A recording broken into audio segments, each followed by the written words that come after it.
मंदिर जहां आस्था का केंद्र है, वहीं इसमें कई रहस्य भी छिपे हुए हैं। ऐसा ही है उत्तराखंड के पिथौरागढ़ के कस्बे थल में स्थित एक हथिया देवाल मंदिर। जानिए इस मंदिर का रहस्य। फिल्मों और टीवी सीरियल में अक्सर शापित मंदिरों के बारे में दिखाया जाता है, लेकिन क्या आप जानते हैं कि असल जिंदगी में भी एक ऐसा मंदिर है जिसे शापित माना जाता है? ये है उत्तराखंड के पिथौरागढ़ के कस्बे थल में स्थित एक हथिया देवाल मंदिर। एक हथिया देवाल को लेकर स्थानीय लोगों के बीच एक किंवदंती मशहूर है। इसके मुताबिक इस गांव में एक मूर्तिकार रहता था जो पत्थरों को काटकर मूर्तियां बनाता था। आगे जाकर एक दुर्घटना में उसका एक हाथ खराब हो गया। मूर्तिकार एक हाथ के सहारे ही मूर्तियां बनाना चाहता था, लेकिन कुछ गांव वाले उसका मजाक बनाते थे कि एक हाथ के सहारे क्या कर सकेगा।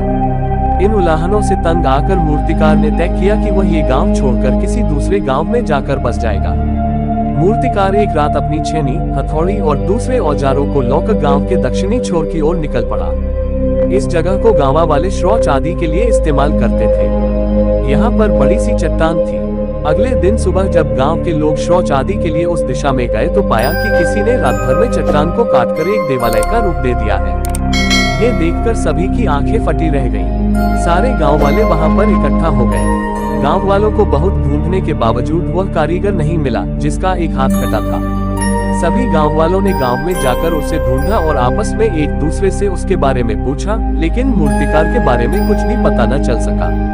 स्थानीय पंडितों ने उस देवालय के अंदर उकेरे गए शिवलिंग और मूर्ति को देखा तो ये पता चला कि रात में जल्दीबाजी से बनाए जाने के कारण शिवलिंग का अर्घा विपरीत दिशा में बनाया गया है, जिसकी पूजा फलदायक नहीं होगी बल्कि दोषपूर्ण मूर्ति का पूजन अनिष्टकारक भी हो सकता है।